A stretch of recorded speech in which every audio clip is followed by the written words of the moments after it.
And welcome, ladies and gentlemen, back to the Valley of the Judged. I am your one and only gaming monk, better known as Mildra, by technology.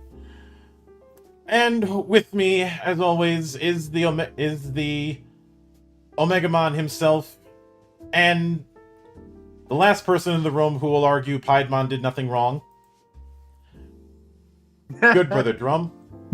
That's funny. He did everything wrong. What are you talking about? He couldn't kill children. What kind of villain are you if you can't kill a simple child, you goddamn clown? Well, I mean... Anyways. So, first off, I realize we are gloriously late. We sure are. You can blame my tech for... I blame Discord. For just locking everything up and forcing me to reset everything, then Discord deciding to hang on me 3 fucking times. And if I were a saner man, I would have just called it and tried again next week. I was honestly expecting it. But for those of you who were expecting it, I regret to inform you my stubbornness is beyond your comprehension. I mean, after all, I made the decision 11 years ago to not be yet another first-party D&D channel. Hey, good for you. I have no idea what I'm doing with content creation. I haven't even fucking streamed since last week. I've been really only doing my one D&D game, and I didn't even do that this week. The greatest innovations in the history of mankind were done by people who had no idea what they were doing. Yeah. I know what I'm doing. It's just, man, ever since I had to work more, I'm like, I really don't have time for a lot of things. And by the time I do get home at about this time at night, 5 nights a week, or like actually fucking 6 nights a week, it's like, well, where's all that? I have no energy. Shit. I'm also addicted to a shitty video game. Oh no. Anyways, we're not here to talk about my poor life decisions. We're here to talk about we have totally not reading smudge on my hand. Yeah. we have a double feature. Once again a last minute double feature.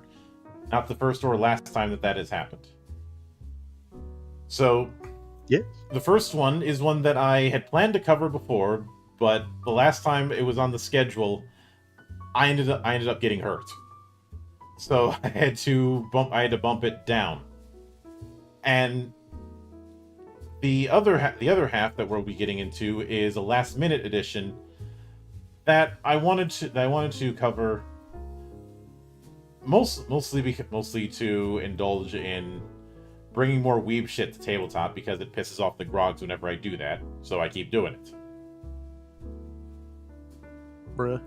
So, with the first one, Dusk City Outlaws, we technically have 2 PDFs, but given the kind of game that this is, it's the PDFs aren't going to be that dense.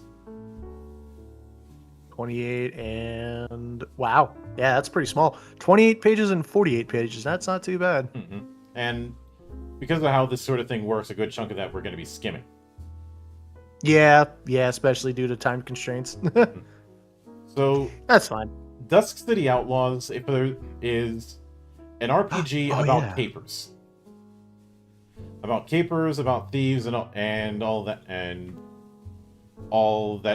entails. I love heist movies. Probably. I guess the closest parallel I could make when it comes to what Dusk City Outlaws is trying to be is think of the Thief games. Right. The Dark Project, the Metal Age, and Deadly Shadows. We don't talk about the 2014 Thief. Not you, never you. I don't know what you're talking about.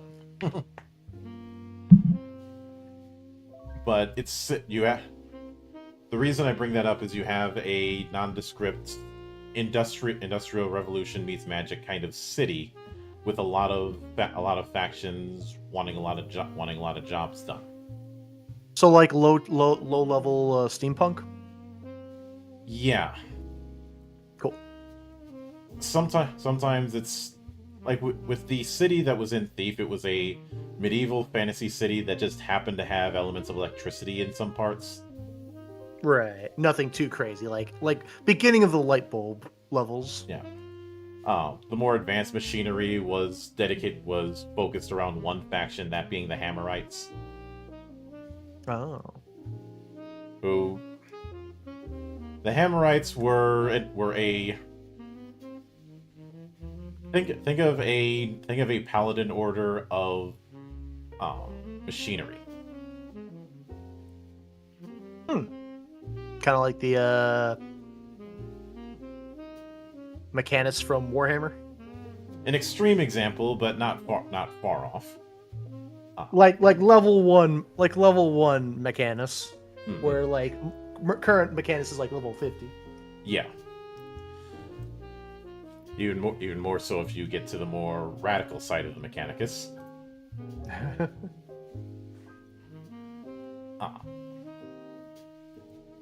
And I do like me some steampunk. Yeah. There's also the fact that the Hammerites don't have the same level of political power.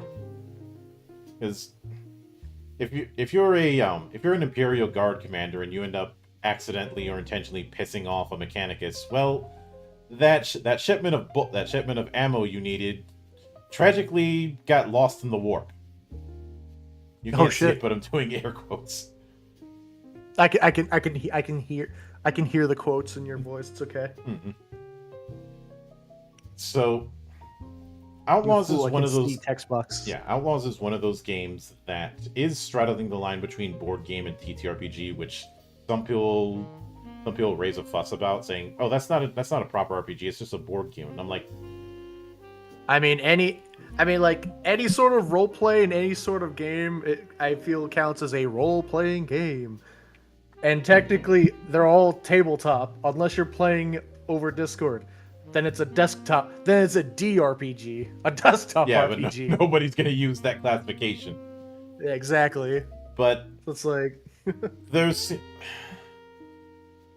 among certain people, especially grogs, there seems to be this idea that you need to put this almost Great Wall of China between TTRPGs and other games, which I've always found kind of ridiculous. Yeah, that does sound pretty ridiculous. When I got into board gaming, one of the big things that was really making the rounds was these board game VHS hybrids. Mm-hmm. It started out it started out in the 80s, so much before my time, but I got the tail end of it. Um, it would be reincarnated with some of the DVD board games, like the Scene It board games. But DVD board games. I don't think I've heard of that before. the idea being it was a board game with a companion DVD or VHS. One of the more infamous examples was the Dragon Strike board game back in the 80s, which was an attempt to make a board game to teach people to play AD&D. Oh, jeez. And is glorious, glorious camp. Like, the full VHS footage is on YouTube, but be warned, you have to have an appreciation for bad B fantasy movies to appreciate it. Like, if you cut your teeth on MST3K, you'll love it, but you're probably not for actually running the thing, because it is that level of. It is bad enough that I may, if I'm drunk enough, I may consider doing a reaction stream for it. Do it. That's content right there, chap. Back in March, I did that for Masters of the Gridiron, which was part of that music video craze that hit the NFL in the 80s after the abomination that was the Super Bowl Shuffle. The Browns tried to do it by making their own kind of Conan the Barbarian thing with football players. And Tiny Tim is the main villain. That's funny. It was absolutely awful, and I love it. But with this one, we're covering the player book and the judge book, but there are a few other component books that I have in my library, but I'm not going to be showing here. I will be referencing them though. So first we have the components. You have the cartel sheets. Cartels are basically the factions. Every character has some association with one of them, because you're dealing with urban fantasy. Everybody knows somebody. The great thing with urban fantasy is you can't really do the murder hobo thing. Oh, yeah. I mean, you can. It's just not going to fit in the same way. You can't really do the you all meet at a tavern. Yeah, this is not your grandma's go kill a guy, hooray, you win, here's some loot. No, you are all playing the rogues. Most of the enemies will probably outnumber and outstrength you. This is the thinking D&D game. Mm-hmm. Yeah. The specialty sheets. Specialties are, I guess I could call them classes, but it's more like a package. Yeah. Traveler's Guide to New Dunhaven is the gazetteer for the main location. You're not playing God of War, you're playing Sly Cooper when it comes to this. Oh, yeah. And though Sly Cooper can put up a fight, he's not built like a tank. Yeah, that's also why I bring up Garrett in the Thief games, because you do have a very nice timing-based melee combat system with it. But if you attract too much attention, you're going to deal with more enemies that are faster than you. And your method of swinging a sword is going to be somewhat awkward, because Garrett is not a master swordsman, he's a thief. Yeah, he's not meant for traditional fighting. Stealth tactics, all that fun shit. Yeah. But you have the deck of quirks, which is exactly what it sounds like. The deck of enemies, which is also what it sounds like. A deck of time because you can't spend all day on the job. Yeah. Percentile dice, because this is a D100 system. Advantage dice and challenge dice, as well as the various tokens. Now, cool. This is a game that's built for 3 to 6 players, and one player is the judge. Everyone else is criminals on the wrong side of the law, collectively known as the right kind of people. And it is, how I said Japanese tabletop is built more around scenarios? This is a Yep. similar affair. The scenarios are referred to as jobs. Uh, the the city of the city of New Dunhaven is divided up in the criminal underworld between the various cartels, which each of them has their own turf. There might be bickering and fighting, but no large scale shit. And try not to do the whole getting revenge on someone. Mhm. Uh,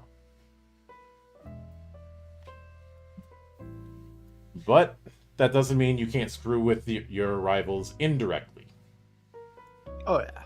which is where a job comes in. And that job requires a crew, i.e., i.e., plausible deniability.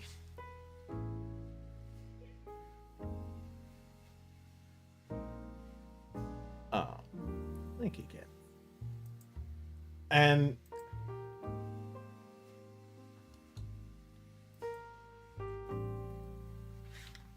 I say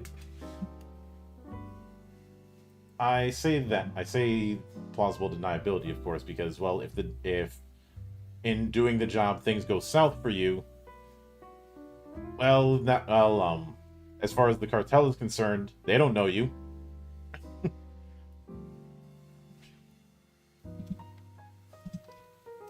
You don't know me. You don't know what my life is. How dare you?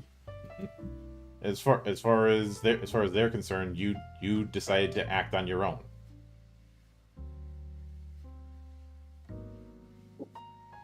But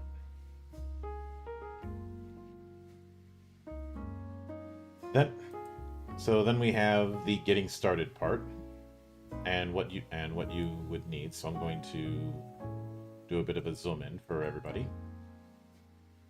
So you take the judge rulebook, you take one of the scenarios. The scenario are all referred to as the blank job.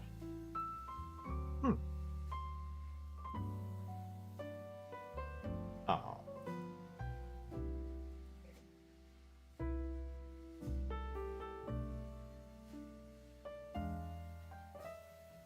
Sec.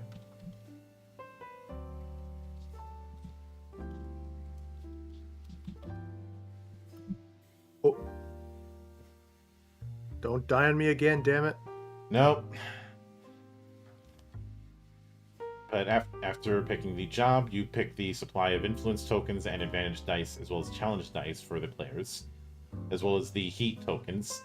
Heat is you know the whole star thing in Grand Theft Auto? Oh, is it like oh, it's like that. Yeah. Cool. You fuck up too much, you're gonna draw too much attention. Draw too much attention, that means the city guard might come in to make your life worse.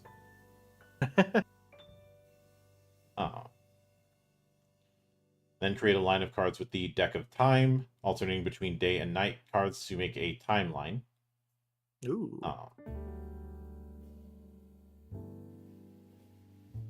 Now, if you're a member of the crew, you pick one cartel and one specialty. Some combinations will generate a rare character. If that happens, your crew can only have one of those. Oh shit. If you're playing with the deck of quirks, draw 3 random quirks. Then fill out the relevant info on a character sheet. Take a percentile dice and 1 influence token.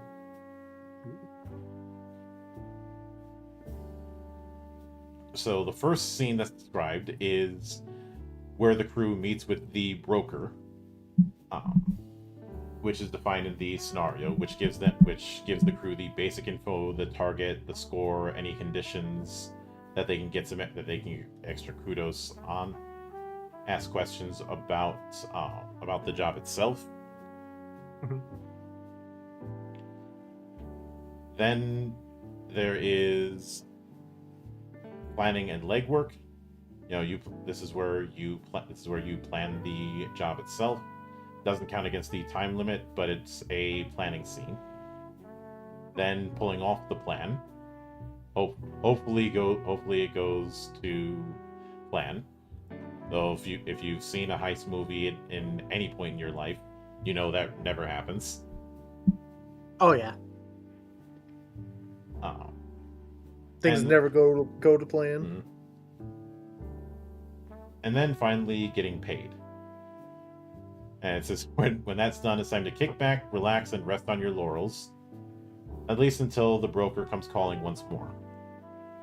And I'd say the broker is analogous to things like the Fixer in Cyberpunk or Mr. Johnson in Shadowrun.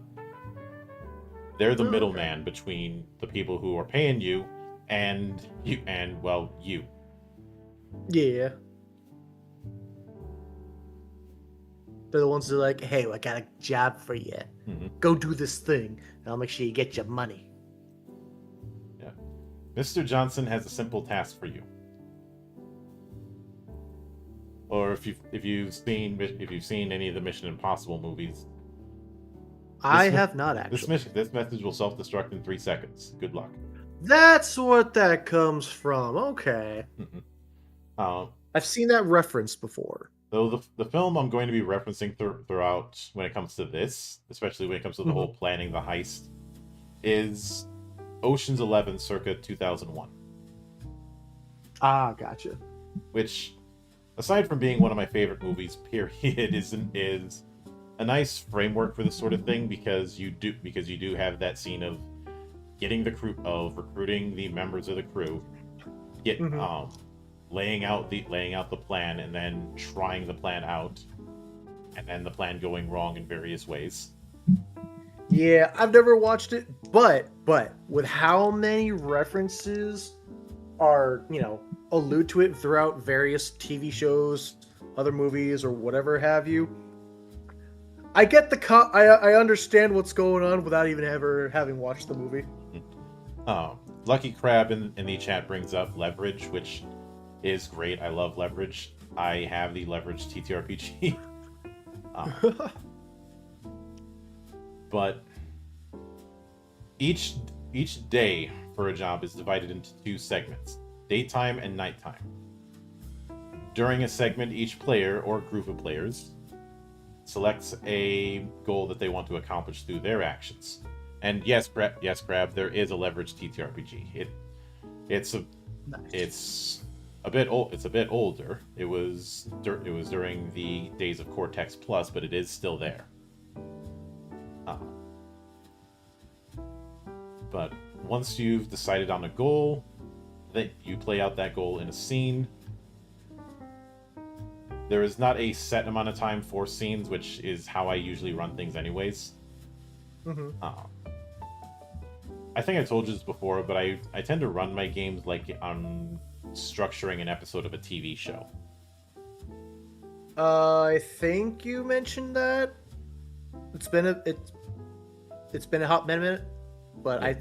I feel like you would have mentioned that at some point. Yeah, where it's for that reason that things like Encounter and Day, I don't have a set amount of time for how they recover. Yeah. But it's more of if a significant scene changes happen, then I'm going to let people recover them because I'm not interested in doing a survival managing resources kind of game. I'm interested in dramatic adventure. Yeah. Crab, he's looking at the price for the Leverage RPG, and I did say it was out of print for a while. So yeah, it's going to get marked up. Especially since it didn't have a very big print run to begin with. It's in very high demand with so little product. I love capitalism. But at the start of every day segment and night segment, the the GM, adds 1 heat token to the heat pool for each player character in the game, representing the efforts of the Crown to clamp down on crime throughout the city. That's tracked by turning over the next card in the timeline of cards from the deck of time. And obviously, then it goes into planning scenes, which we kind of mentioned before. Since you don't have much info on the job at first, and thus you need to plan. case to join, scout what sort of security you're dealing with, that sort of thing. Yeah. Think of how before in the better Assassin's Creed games, you spent a lot of time in the area where you're going to be doing the killing before you actually did it. Especially getting things like maps of patrol routes or the like. I'm guessing at some point they stopped doing that. I've only played ever the first Assassin's Creed game, like literally like 5 minutes of it. But after that, I'm like, I couldn't tell you. But I'm guessing that they stopped doing that in later titles. Oh yeah. Bruh. By the time we get to Origins, what Assassin's Creed stopped being about assassination and started being yet another Ubisoft open world sandbox. Yeah. With combat more akin to The Witcher and pointless ass upgrade trees that only do incremental upgrades and just feel like they're there to just give you something to chase. Unfortunate. A lot of stuff. It's the reason why Ubisoft has been my whipping boy and why I had a feeling Assassin's Creed Shadows was going to flop, and it kind of did. Yeah, as expected. Of course, focusing on a fictitious trying to pass Yasuke as if he was some legendary samurai was never, in a series that's trying to be close to the mark with history, was never going to fly.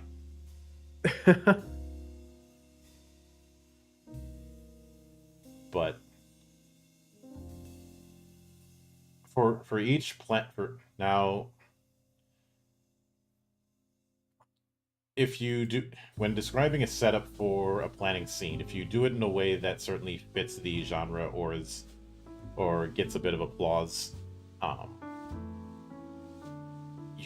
the judge will give one influence, which can be spent later. We'll get to that in a minute. But for a planning scene, the judge starts a 15-minute timer. If it's done before you're done with your discussion, you have a choice: either start another planning scene or begin the next segment's legwork.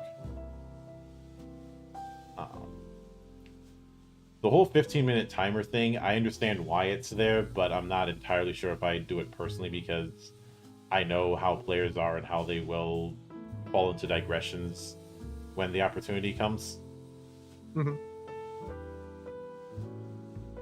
Plus, I wouldn't want somebody to just cram a bunch of stuff in 15 minutes and talk like they're Blur from Transformers or something.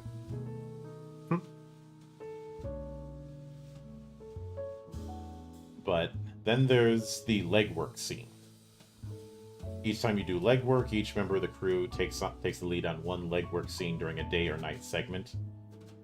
The leading crew member describes the premise, the judge describes any inherent obstacles, the judge might spend heat to introduce one or more complications, any other players can choose to join in, the crew takes turns describing how each obstacle and complication is dealt with. If each of them are dealt with, the leading new member attempts the main goal, making rolls as necessary. The judge provides the leading crew member with the outcome.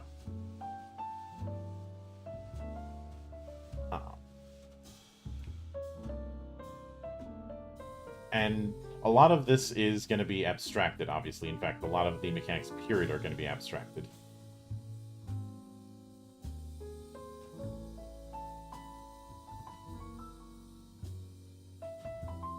But, then we have the drama scene, which is, what one might expect it to be. This is where things are a lot more active.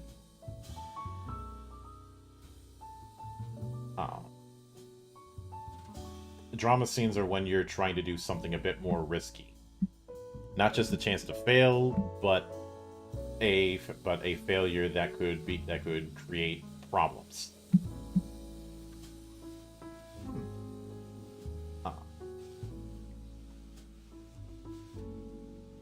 And this is where you can start to go into turn order and go into proper dice rolls on that front. And then, after all the planning and legwork goes into, the plan starts to come into motion. Executing the plan consumes an entire segment and plays out like a drama scene with a few exceptions.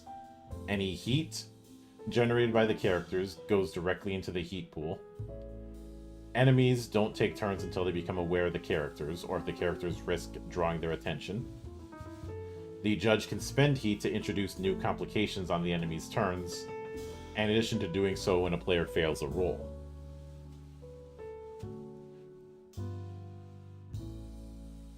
Then they give an example with the coach robbery scene here.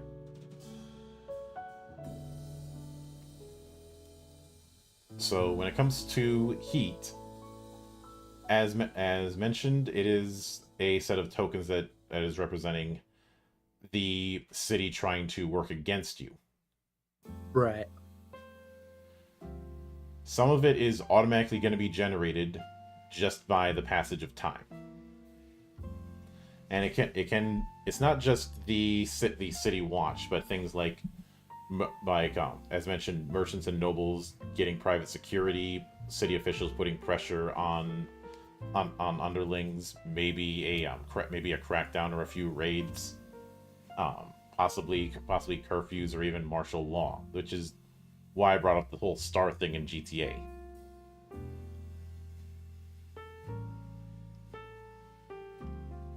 And the judge can spend from the heat pool to introduce complications. And we have a bit of a guide on how much heat is generated from certain things.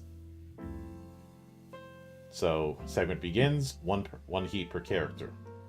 If a character spends a scene in an area where they're conspicuous, 2 per character. If a bystander witnesses you overtly committing a crime, 2 heat. Causing property damage, 2 heat. Killing any number of law-abiding citizens, 6 heat.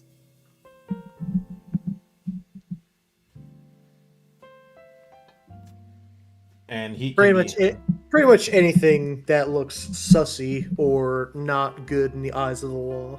Mm-hmm. Or pretty much anything that will draw attention to you. Oh yeah.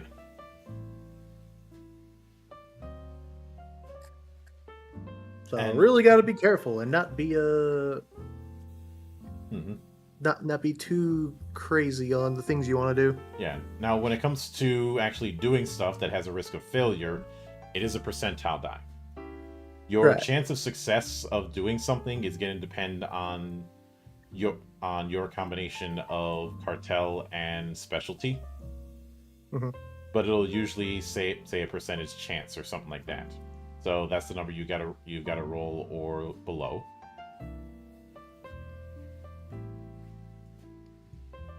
And you can push your luck if you wish.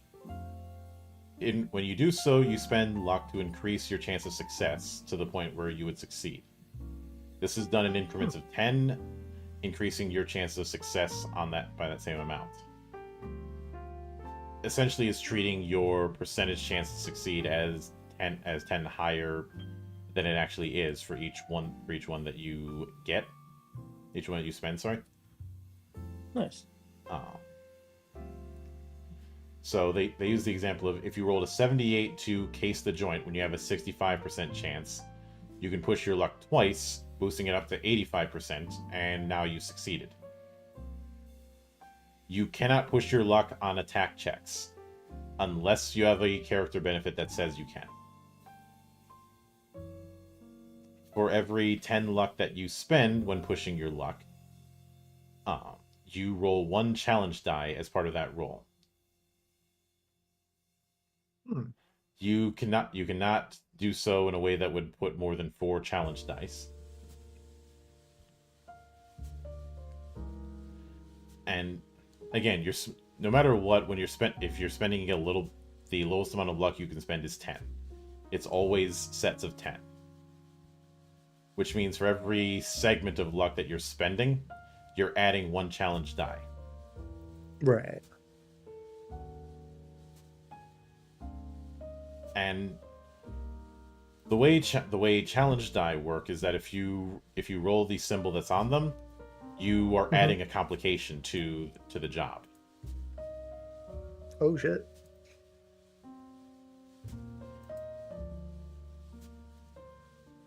Yeah, so because of that, it is it is best to be careful with this sort of thing.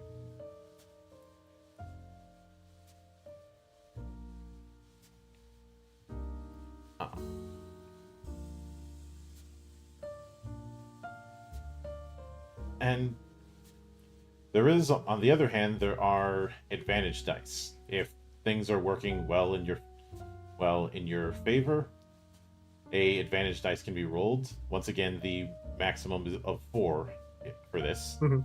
Advantage dice are a type of D8 that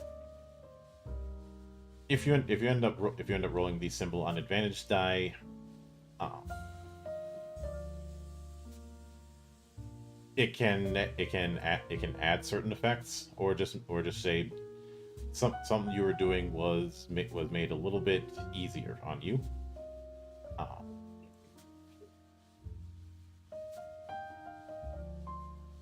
And this is represented by the boon icon and the drawback icon, respectively. Boons can only be rolled on advantage die, drawbacks only on challenge. Right. So it could be complication, or it could be something else. It depends on the judge and how nice they feel like being.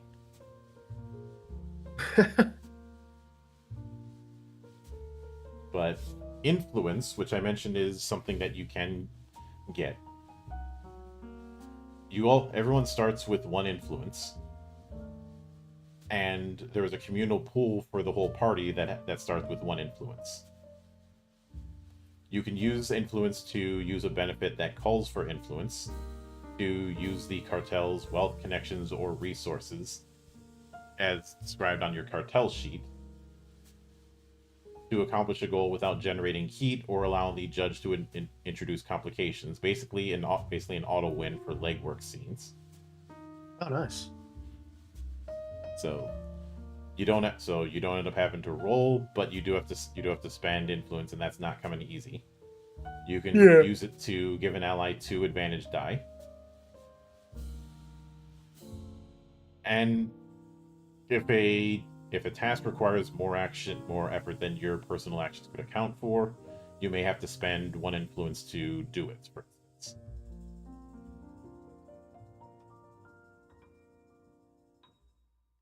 But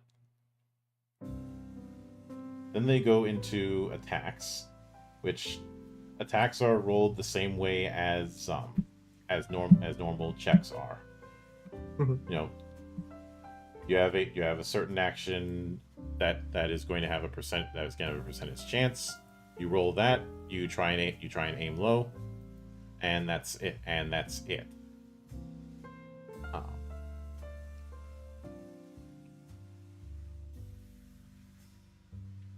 And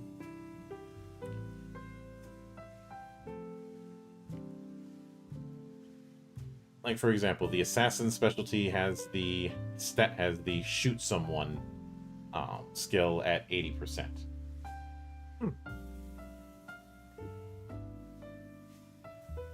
Now, the other thing to note is that instead of HP or the like, you have luck. You start with 100 luck, and this can be used to push your luck with rolls, and it's also used when you want to try to avoid physical damage. Right.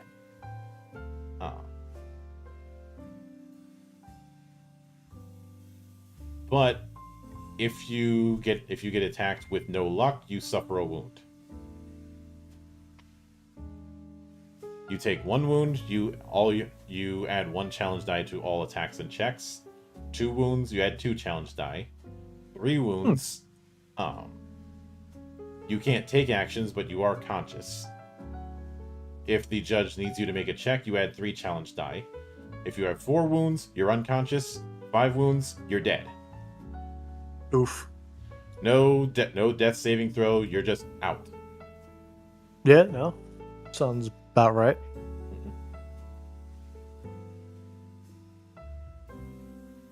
But now, when it comes, you can recover luck through the process of blowing off steam, which is a scene action.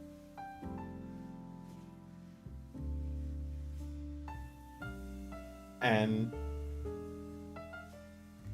if you do so, you get your luck, you get your lost luck back.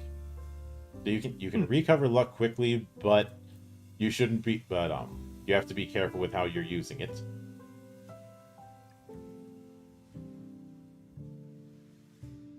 Now, healing wounds doesn't recover as easily as luck. You recover 1 wound after 2 complete day and night segments, so 1 full day has passed. Oh shit.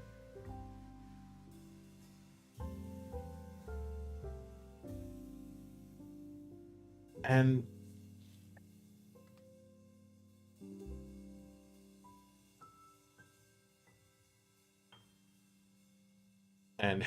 hey there, I see Kerr in the chat. We are doing good. We're just going through Dusk City Outlaws. And I know with some of the weapon stats it says damage bonus. There is no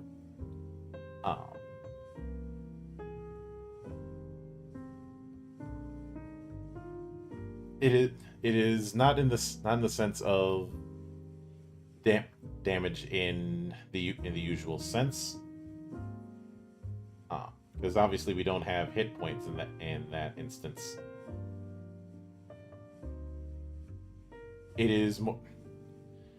It's basically adding to the total roll.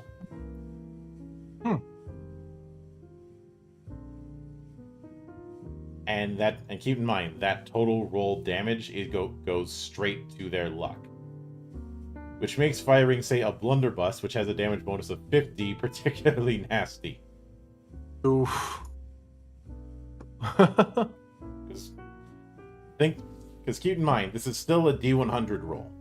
You still have to get under your skill percentage, and then if you succeed, then you add the damage bonus to determine how much luck you're taking off.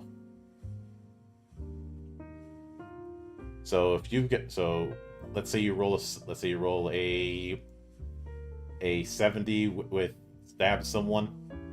Mm-hmm. And you've got an 80% chance on that. That's 70 damage plus 20 more, so that's 90 straight to luck. That's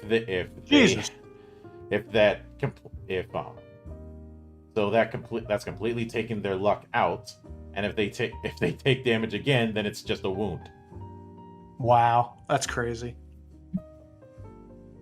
So remember what you said earlier about how you are completely outgunned, so don't try and pick a fight. I feel like this is a good way to reinforce that. Yeah, because if that's the damage being inflicted, holy shit. That is going to be that's going to be at least at minimum 2-round combat. Yeah. If the dice are rolled really well. And keep in mind with this, the door swings both ways, so yeah. Don't get into a slugfest if you can help it. Crazy. Yeah. Now, after that, there is the whole concept of campaign play, which is just doing doing XP and the like. Since normally this is leaning towards one shots with the jobs. Yeah. When you complete a job in campaign play, you get XP. Completing a job gives you 1 XP. Certain actions might give you more. Standard fare there.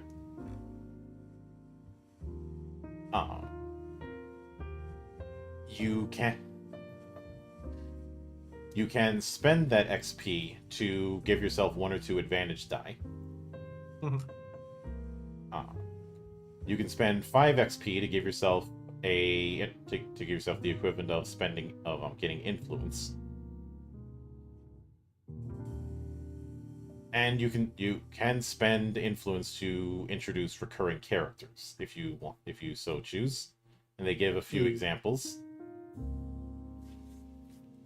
Uh, and the rest is more of advice, as well as some potential story rewards that you can go with when resolving a story conflict. Just some nice suggestions to give for campaign play. Hmm. See, and Joe asked what my top 5 games for this Halloween are. I think the Halloween game countdown I did a few years ago can still apply, but a high up one. But in lieu of bringing up that again, I will say, go grab Shiver if you want a really good horror game for Halloween. Chill would also work pretty well. I like Chill.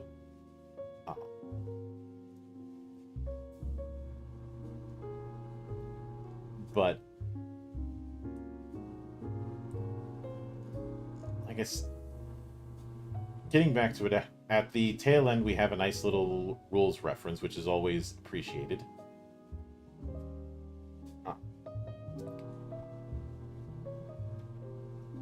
Like I always like having cheat sheets. Oh yeah, it's always good to have. Mm-hmm.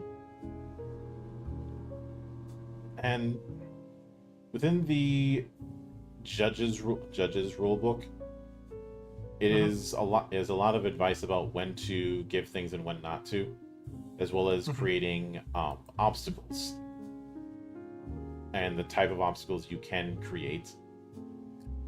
The knowledge of the crew, which I say is a good way to reinforce that you can't really do the blank slate murder hobo thing in this kind of game. You're somebody who has on some level known within some part of the city. Yeah, you are a part of society. You will be recognized. Mm-hmm. Plus, just being in this kind of place, there's going to be things that even commoners are going to know.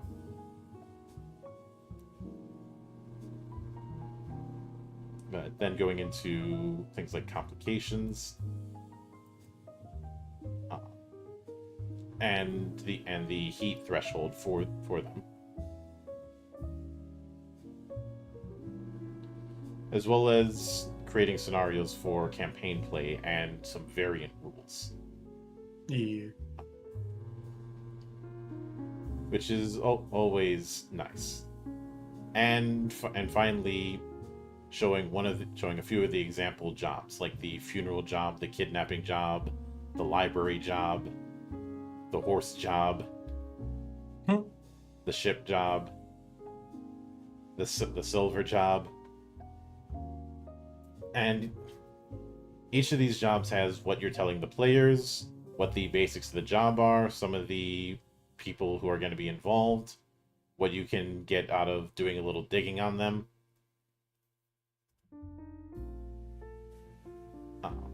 We have the casino job because, of course, we have to. Of course, that's a classic. And a reference for the judge.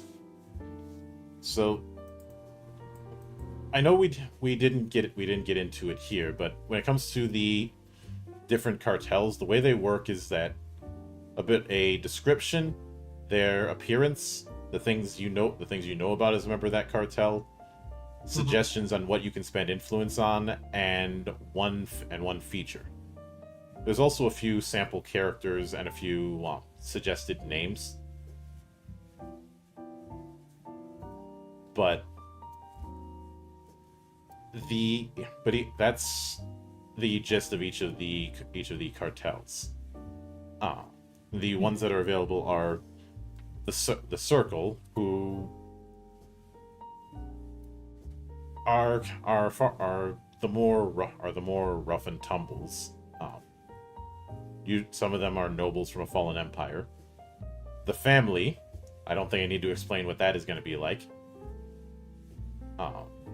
the Forgotten, which is a bunch of street gangs. Mhm. The Gravediggers. I don't think I need to explain that. The Mummers, who are performers and entertainers. So, you know, Harlequins. Yeah. The Red Lotus Society, which is more of a fighting school composed of dock workers.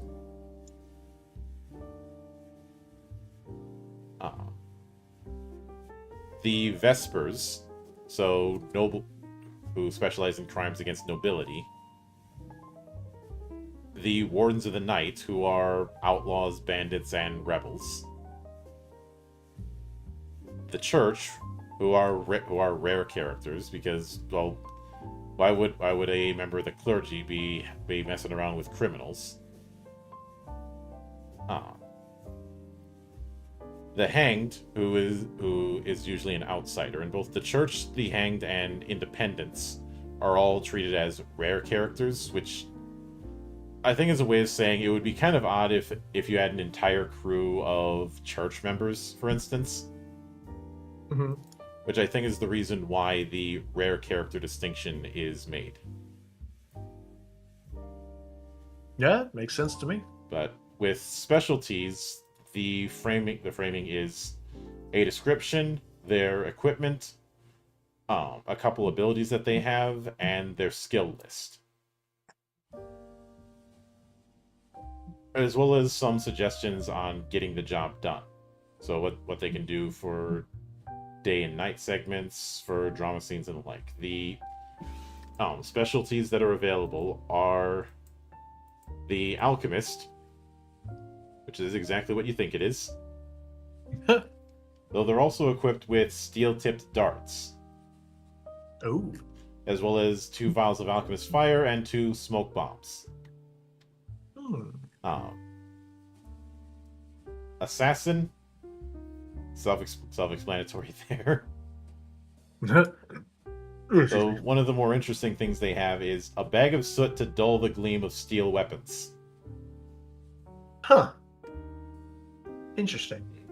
Bashers, which are your bruisers.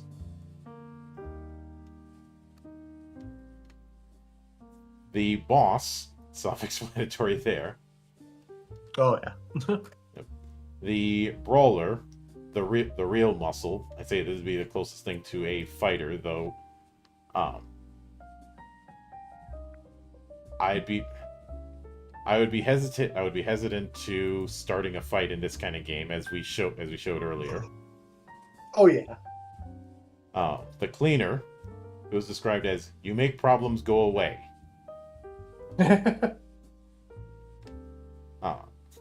The dabbler, the jack of all trades, master of none. The fixer, the guy who knows some people who's friends with somebody who has an acquaintance whose sister can help out.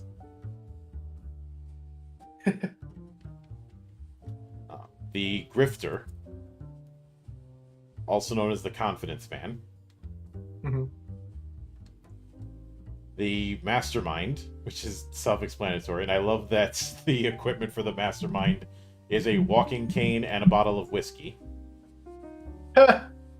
Nice. The mole, which is exactly what you think it is. The poisoner. Ooh. The runner. If you played Mirror's Edge, it's not far removed from that, though. Okay. Basically, you're the getaway guy. Ah, gotcha. The sharpshooter, self-explanatory there. The thief, because of course you need a thief. Of course. Although, the fun thing with the thief is that they can pick someone's pocket and plant something back without them noticing. Did you ever do the exploding pants in Fallout? Never played Fallout. Okay, I lied. I played 5 minutes of Fallout New Vegas, but I just couldn't. At least at the time, I'm like, man, I'm going so slow. It just wasn't the game for me. Well, one thing you can do when pickpocketing somebody is put something back in their pockets. And one of those things can be a lit grenade. What? That's funny. But so you have the trainer, which is more of a circus trainer. You know, a ringmaster. Yeah. The beguiler, which is a mage, but how mage they are is up in the air because it's more of a stage magician. They're more parlor tricks than actual magic. It straddles the line about how magic it is. Yeah. But it is a rare. It does have the rare character tag, and you have to be part of the mummers in order to use it, which makes sense.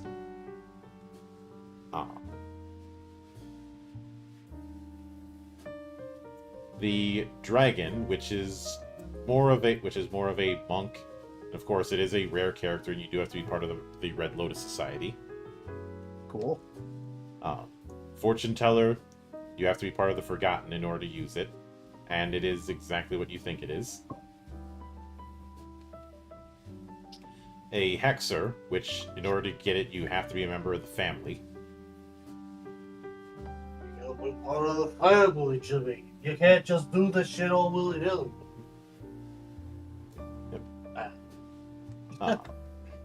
The Magus, which requires being part of the circle. It is probably the closest thing to a traditional mage. Gotcha. Though there's no throw and fireball, though you can use enchantment as well as thrall someone. Oh, nice. But the Masquerader, which you have to be part of the Vespers in order to go with. The Masquerader is the Master of Disguise.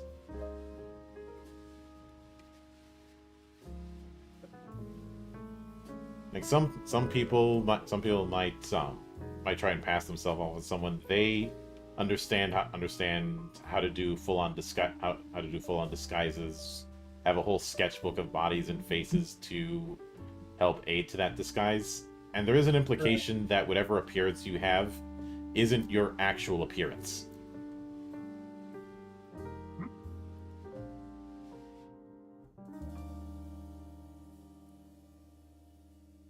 There is also the implication you're using magic to transform your appearance.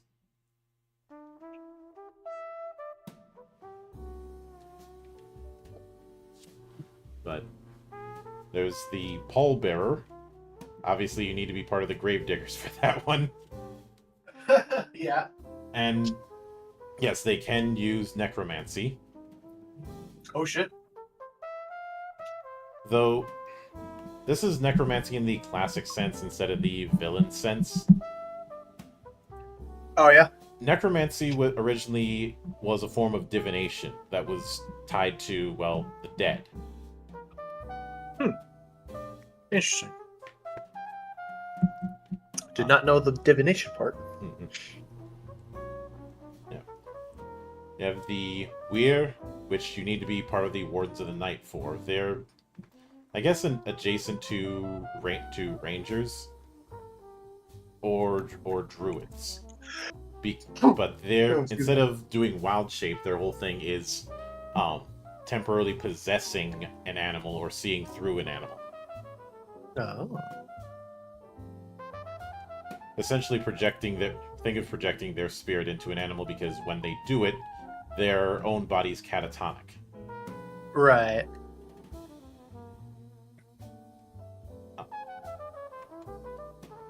The Spectre, which has to be a member of the church, is I'd say it's akin to an Inquisitor, but more accurately the Avenger archetype from 4th edition.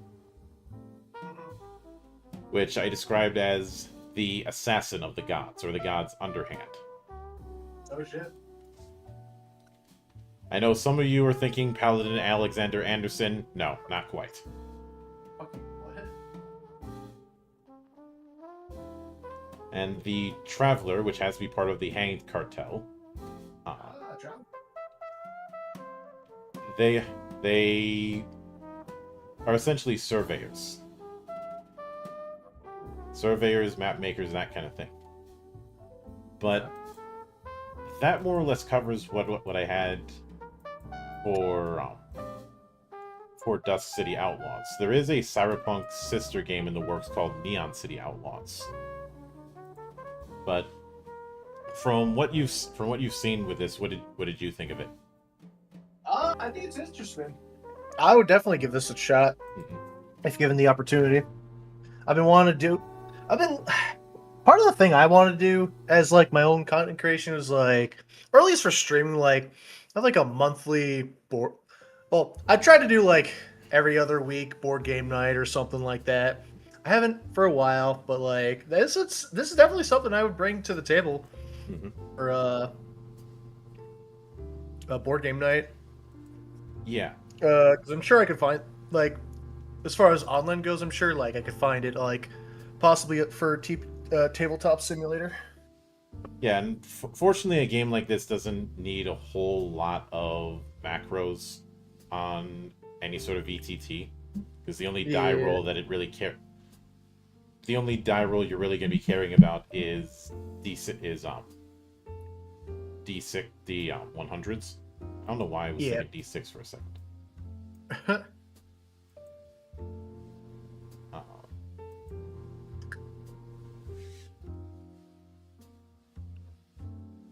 But yeah, no, I would definitely give this game a shot. But so that covers the first half of this. The second half we'll be delving into Ghost in the Shell, but we're going to take a 3-minute break. So we'll be back in here at 20 minutes to the hour for the quick start for Ghost in the Shell. So we'll see you in a few. Woo!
And we are back. Hope you all got your drinks, got your snacks, went to the little monk's room. But we are getting right back into it with the quick start for the Ghost in the Shell RPG. Now I know Joe brought it up earlier in the comments, so I do want to address this. Yes, Mana Project and Don't Panic Games are the publishers, but when I did a cursory glance, I had, and I think I won't have the same issues that I had before. Now, previously, these two had collaborated on the Cowboy Bebop RPG, which I did a whole video on about how I was withdrawing my support for it because it was using the Hexus system in a way that did not make any sense. The people behind the Hexus system distanced themselves from the project because of disagreements with Mana Project Studio.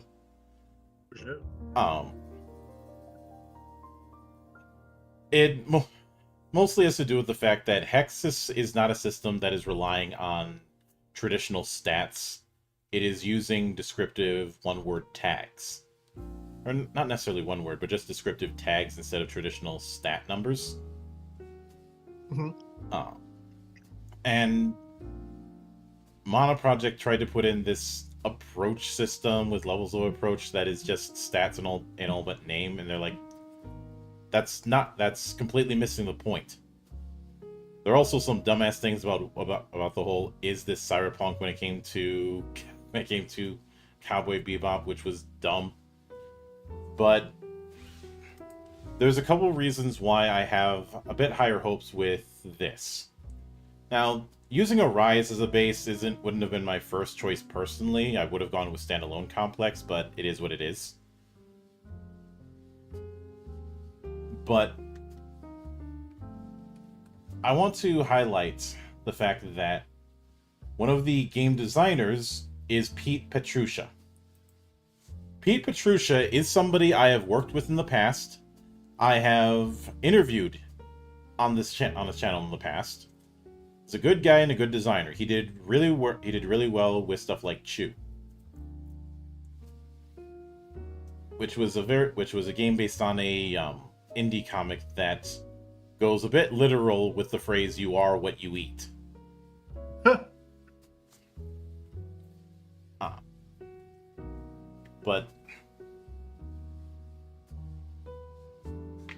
And he's mostly known for working within the Forged in the Dark framework, for things like Blades in the Dark or Band of Blades or the like. Which, that's the reason why I'm a little bit more hopeful when it comes to this project.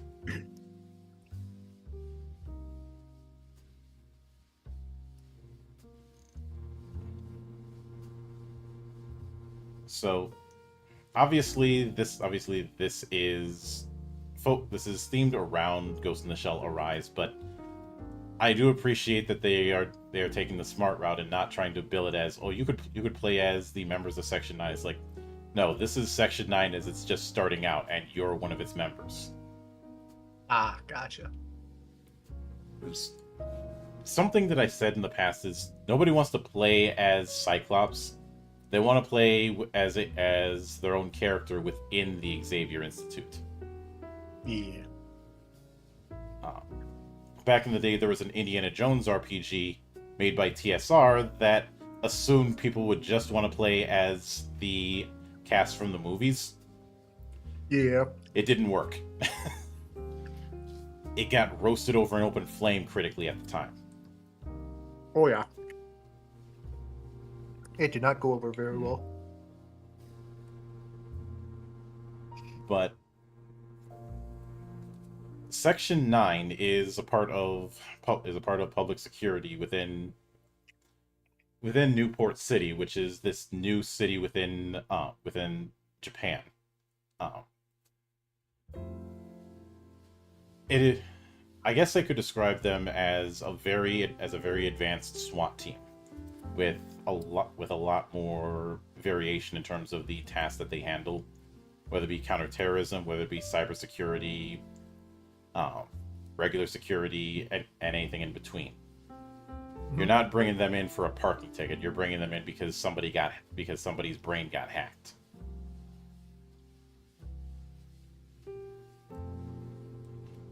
But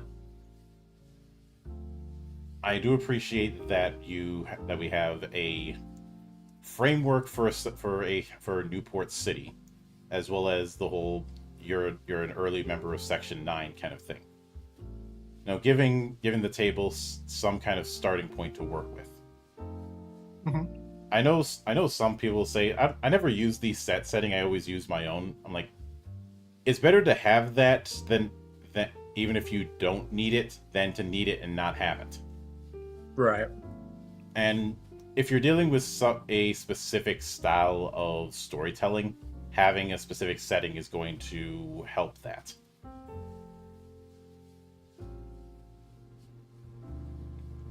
Otherwise people end up just playing to the easy stereotypes.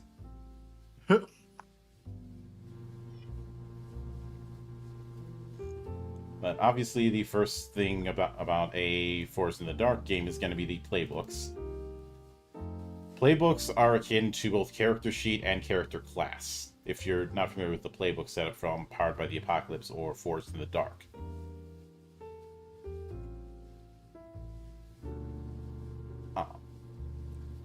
And the ones we have here are the Elite Ranger, which is a soldier, the Wizard Hacker, the Special Investigator, the Heavy Weapons Expert, the Ace Sniper, and the Logicoma.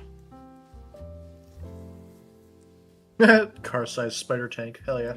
Yep.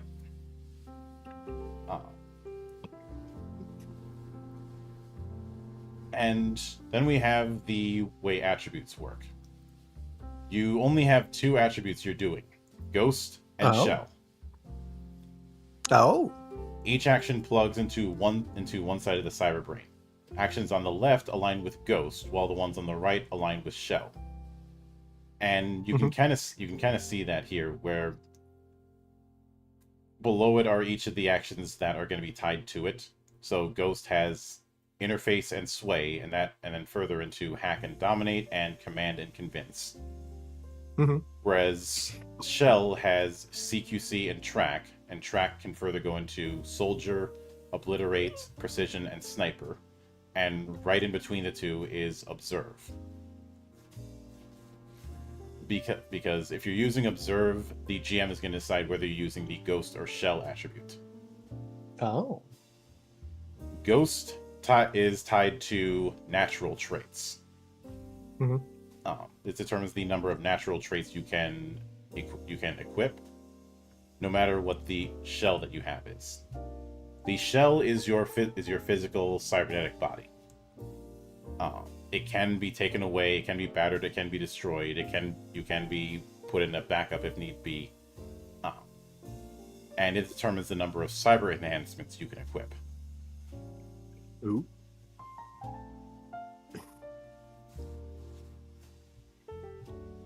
So, when it comes to actions, it is self-explanatory. You are only going to be rolling d6s. The idea is you're roll 1d6 by default.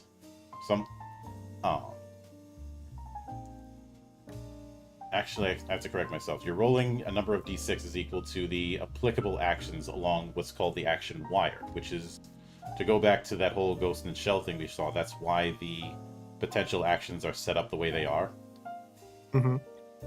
So if you're just doing Interface, that'd only be 1d6. If you're doing, say, Hack, that'd be 2d6, since you're using Interface and Hack.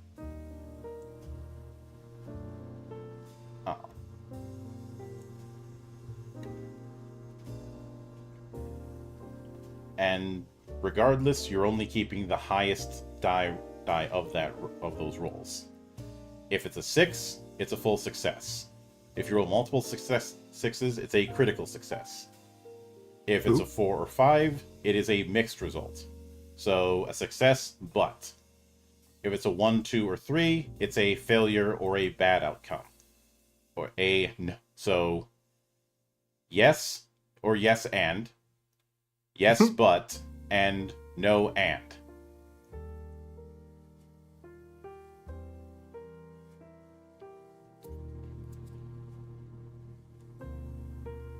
And once that die is rolled, then you're determining the GM is determining what the interpretation is going to be.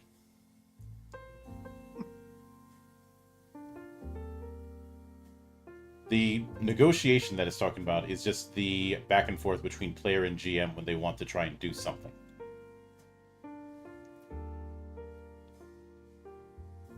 And the amount of consequences, for example, with defining the situation, that is how many consequences would happen if, say, you rolled a 4 or 5, or if you rolled a 1, 2, or 3. Oh, okay. So, worse situation, more consequences if you end up rolling that. Now, if you roll a 6, it's not going to matter, but that requires you actually rolling a 6.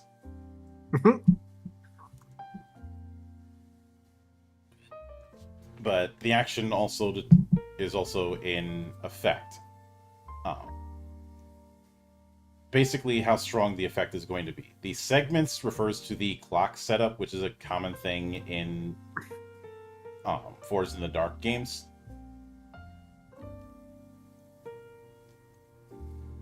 So you essentially have the effect of your success, and how risky the thing is with the negotiation.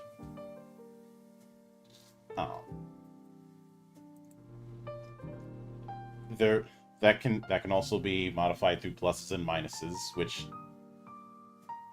can add or subtract to either situation or effect, and that can be further modified through teamwork. But if a team is rolling it and you fail the roll, anybody who rolled deals with the consequences.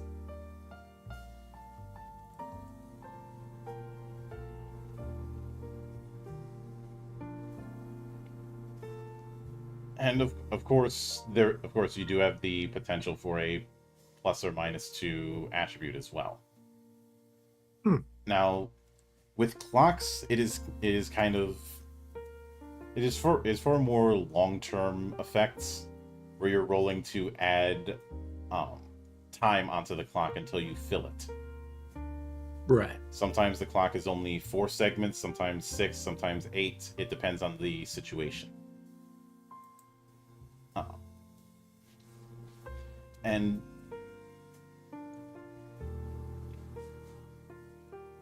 And then we also have, of course, here a nice little summary of action rolls. So the player describes what you intend to do, plugging in one or more actions along the action wire. You start with 1d6 for your ghost or shell, depending on which action wire you picked. And for each applicable action, you add 1 more d6, and that's your die pool. If you have any advantages that would improve situation or effect, that's when you apply them. Then you roll them to... Then the GM determines actual situation and effect. That can be adjusted with negotiation. And then you roll the die pool, and you're shooting for 6s. 4 and 5s are nice, but you want 6s.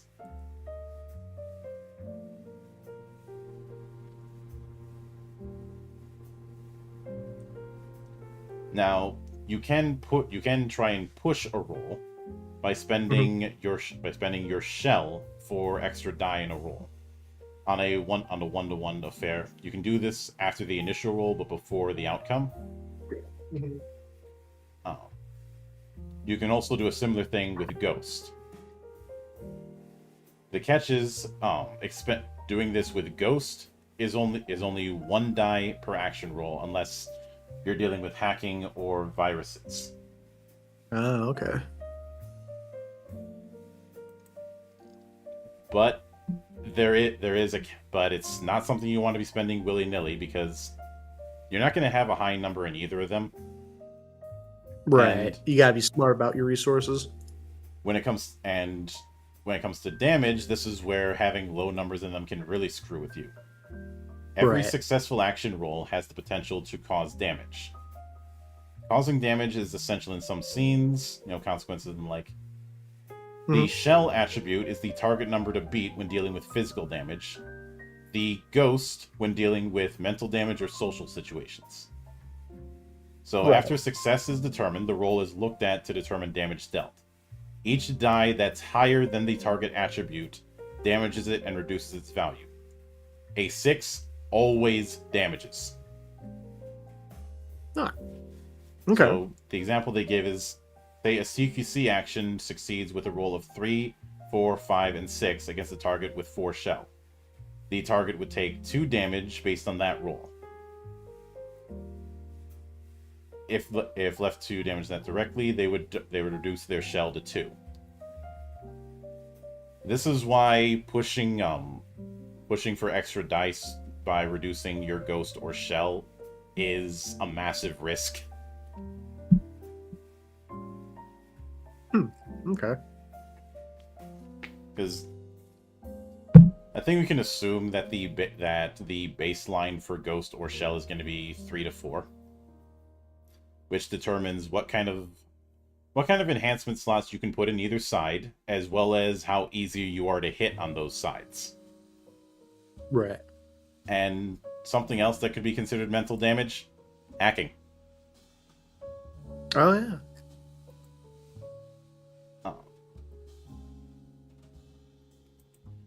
And each ranged weapon has its own attack value. If that attack value is higher than the target's shell, the attacker can reroll once for each value of difference. With each reroll, they can keep any damage-dealing dice, rerolling the rest.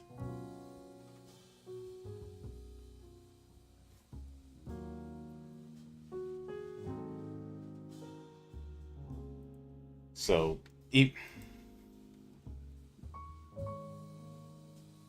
because of that, I'd say we're 2 for 2 on high lethality games this week.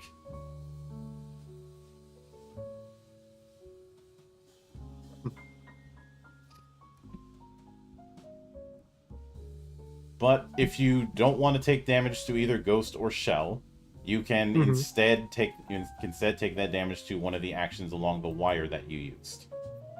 Each of those actions reduces 1 point of damage, and is only restored through downtime.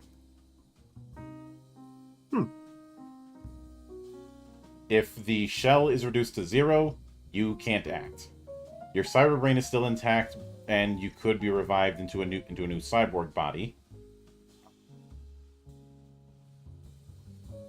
And there are going to be rules for handling shell transmigration in the full system. Oh, okay. The other thing, your ghost determines your initiative, which also means that hackers have a bit of an edge, as well as diplomancers. Since I think the theme we've seen with both this game and with Dusk City Outlaws, getting into a fight is not always the best option to take first.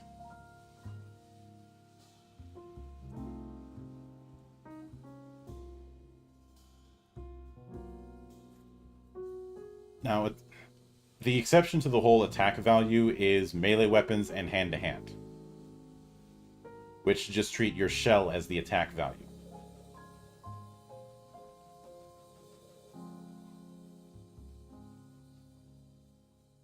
And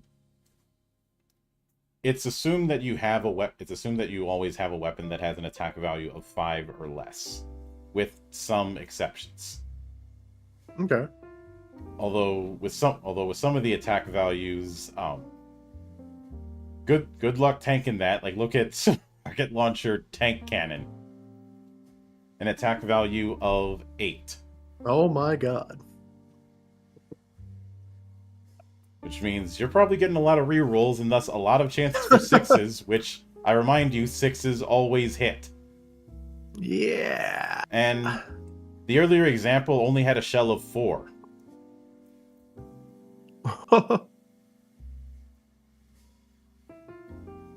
Needless to say, if you get hit by the tank can, you're fucked. Mm-hmm. Oh yeah. But when it comes to hacking, it is ghost versus ghost in terms of dealing damage or re-rolling damage. There isn't a attack value in that sense. When your ghost is reduced to 0, you are brain fried. Or alternatively, you could be implanted with a false memory or be puppeted. The puppeteering can only be done with the dominate action, and only by the wizard hacker. And of course, if your ghost goes to 0 in that same way, a hacker could just look through all of your memories or any data that's in your mind. Mm-hmm.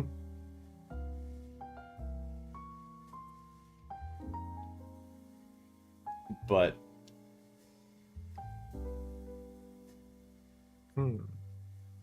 you also have certain memories, such as ghost memories, which are a descriptor of who the character is or what they desire to be from a memory of theirs. And false memories, which are ghost memories implanted in the GM by the PC. This could be the result of ghost damage during hacking or someone planting a memory in you. Oh. Advancement of these memories is marked through clocks. When that clock is completely filled out, a nemesis, which is a named NPC, connected to your past, enters the scene, and the clock is reset.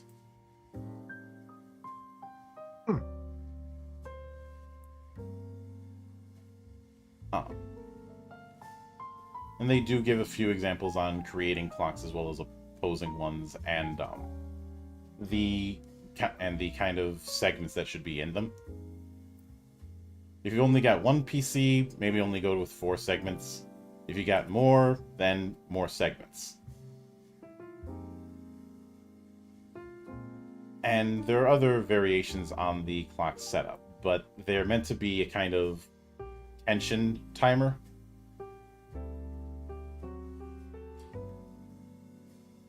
But then it goes into potential consequences. The 4 consequences are complications, worst position, lost opportunity, or damage. Basically a way to make your life interesting because no plan survives the first encounter. Gotcha.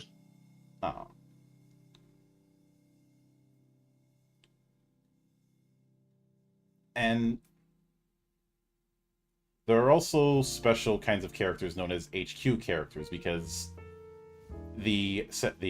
because you are still a member of Section 9, so there is still going to be the headquarters fates, as there is in any kind of story where you have that kind of cast. Right. For the Quickstart, the only versions that they're focused on is the information warfare specialist and the technology expert.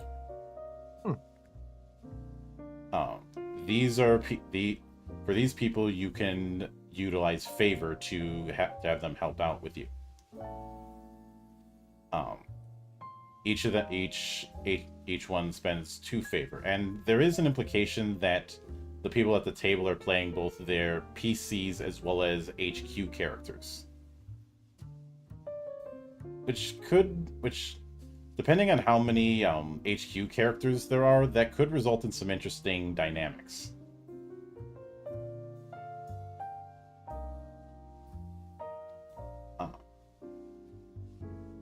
The thing that you can get out of it here is either mission clues or cutting edge tech. And much like with Dusk City, we have the whole you know people. You can't do the random nobody, even more so here, because anytime Section 9 has shown up, every member is some kind of specialist in some field that's gotten a lot of experience because they're supposed to be an elite unit. Okay.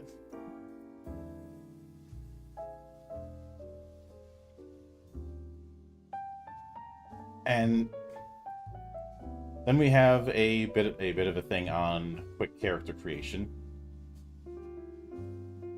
as well as setting the ghost and shell. So it looks you're either going to have 4 in one and 2 in the other, or 3 in both, which hammers home how easily you could get put into the dirt if you don't know what you're doing.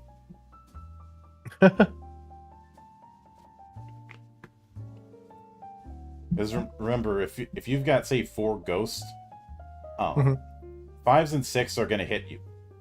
If you've got if you've got 2 ghosts, 3 and up is going to hit you. So imagine how screwed you're going to be if somebody rolls 3d6 and rolls nothing but boxcars. Oh god, yeah, you're fucked. Mm-hmm.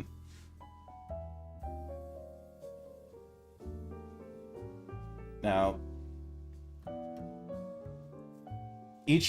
after picking Ghost and Shell, each playbook gives 1 special ability.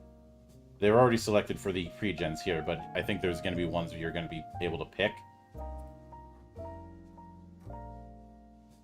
And each of them is plugged into one of the action wires.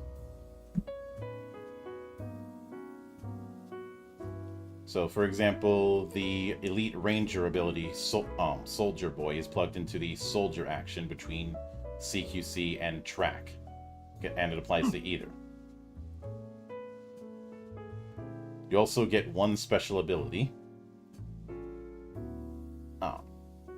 and there's a few that each of them have. Then you get to pick a set of natural traits instead of cyber enhancements. Natural traits are tied to your ghost. These ones you will always have in some form, and depending on your ghost attribute, that determines how many you have. And it's not a 1-for-1 because if you've got 3 ghosts, you're only getting 1 and 1 more for each ghost after that. So you're not going to be swimming in options with them. But this also applies with cyber enhancements.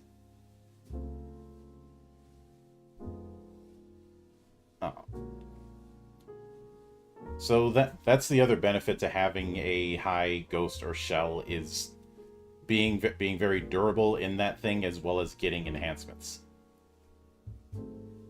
And because of how it's set up, you're going to have at least 1 in both. Okay. So, like, natural traits they mentioned are Whispers, which gives +1 to ghost permanently. Family, you regenerate 1 ghost, but you can use it twice per session. Mostly Human, you get a bonus to ghost permanently and select the second signature action, except for cyber enhancements. Whereas with cyber enhancements, you have things like Thermoptics, which is basically optic camouflage, just with thermal added to it. Ooh. Full cyborg body, which is giving you a permanent bonus to shell. But the thing about cyber enhancements is that they are tied to your shell. So if you get a new body, you're not getting the same enhancements.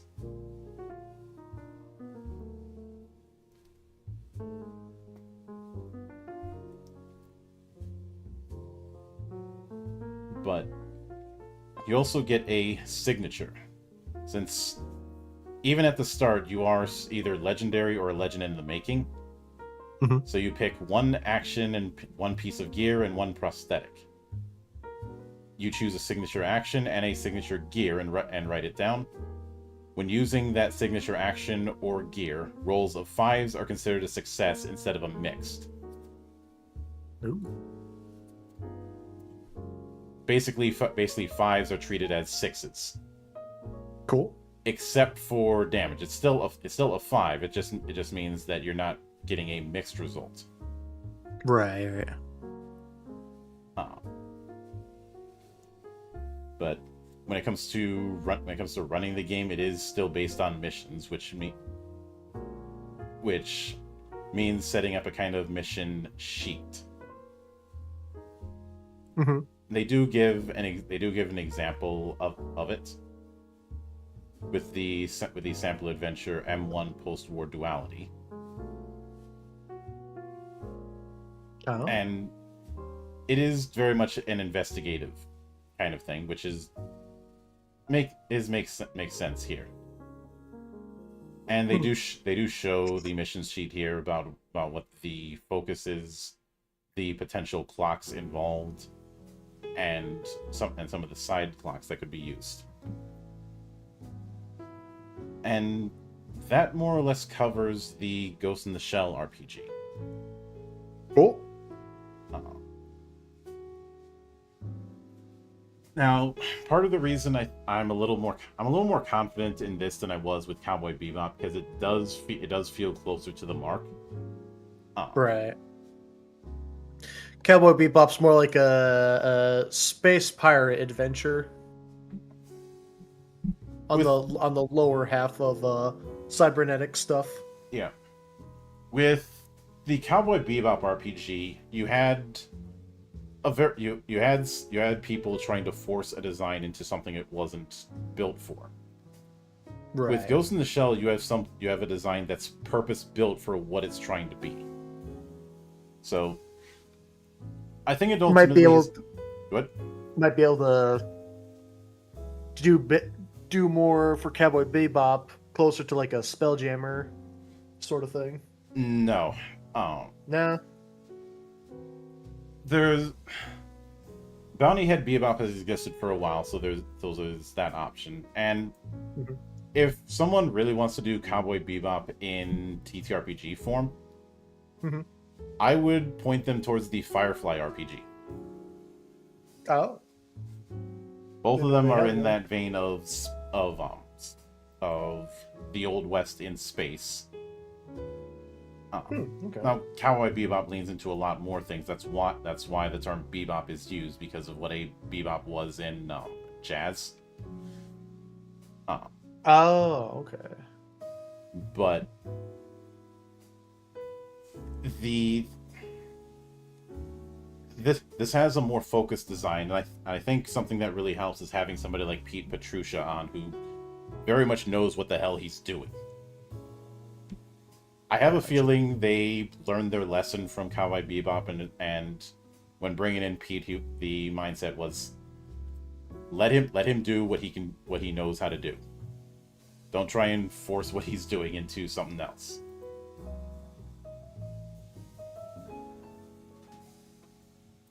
I would like to see more of an example of what the playbooks proper are going to look like. But what we have here is perfectly fine. I think if there's any takeaway is that I want to see more of what it has to offer. So it's already got its hooks in me on that front.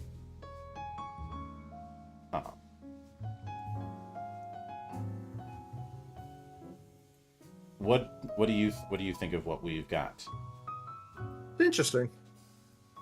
Very, very interesting. I never watched Ghost in the Shell, but like, I'm no stranger to, what it's trying to go for.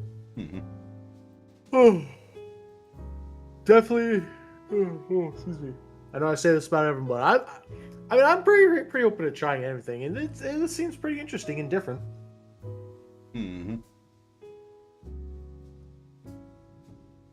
I think it has potential. Yeah. It definitely does. I know some people are going to be cautious because of Mono Project and Don't Panic's involvement, but at this time, I will remind you of one particular mantra that I have in this monastery. Games, not names. Right. The purpose of that is any given game that we cover, or any given media that we cover, is to be treated with as open and as blank of a slate as we can possibly give it. A perfect blank slate is not possible, obviously, but we can get close. And it's more about if it succeeds or fails, it does so on its own merits. Right. Because we've seen plenty of studios over the years put out stinkers and then put out not stinkers. I suppose if there was a recent example, consider the RoboCop game that came out a couple years ago. Mm-hmm. That was made by the same team that made the Rambo video game, which was What? god-awful. Oh, jeez. Then they made Terminator Resistance, which was not awful, was actually way better than I think a lot of people were expecting. To a point of being probably one of the first really good Terminator games in years. And I mean, it is channeling some of the mechanics of Fallout 4, but it is a little bit on the short side, but given what came before, it's like giving water to a starving man in the desert. And like when people saw, oh, this is coming from the same guys who did the Rambo game, a lot of people were thinking, oh, this is going to be shit. Then it turns out it wasn't shit. Then they did RoboCop Rogue City, which is not shit.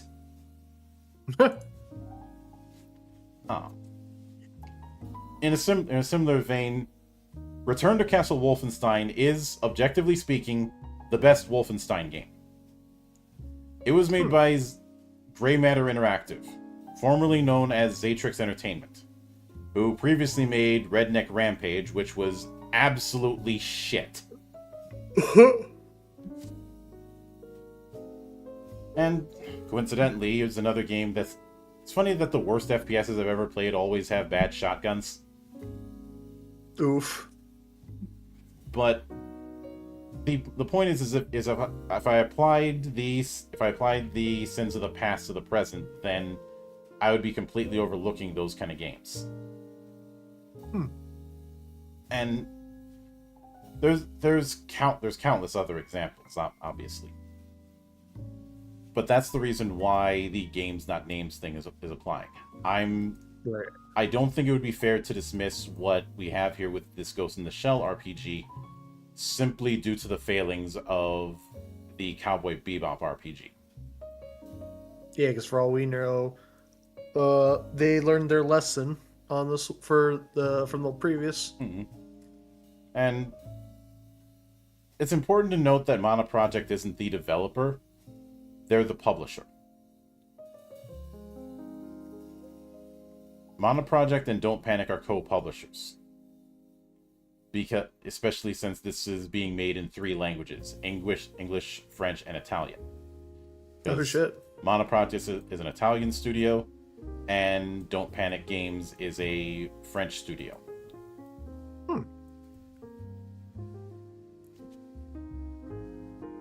And Crab points out, think folks can always get better. Yeah. And I want to see them get better and encourage them to get better instead of constantly beating them down. The rest of the world is going to do a whole lot of attempting to beat them down anyways. I don't feel like adding to that pile. Right. That encouraging people to develop and improve has always been key to the monastery's ethos. But I'd say with this, we've got 2 certified potential bangers. One that's already out and one that should be out next year. So we'll see how this kind of thing plays out. Yeah. But with that said, I do want to thank everyone who stuck around for this very late episode of the Valley of the Judged. I do apologize for how late it was. Blame technology. I do. Every day. We will be back hopefully at our usual time next week to wrap up our thoughts on Kamigakari before we set things up for what we've got coming next. So that should be a lot of fun to delve into. But Alrighty. until then, on behalf of the good brothers present and not present, my name is Mildra. I am your gaming monk. Stay fucking frosty, everybody. Woo.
上洛が上長年関税を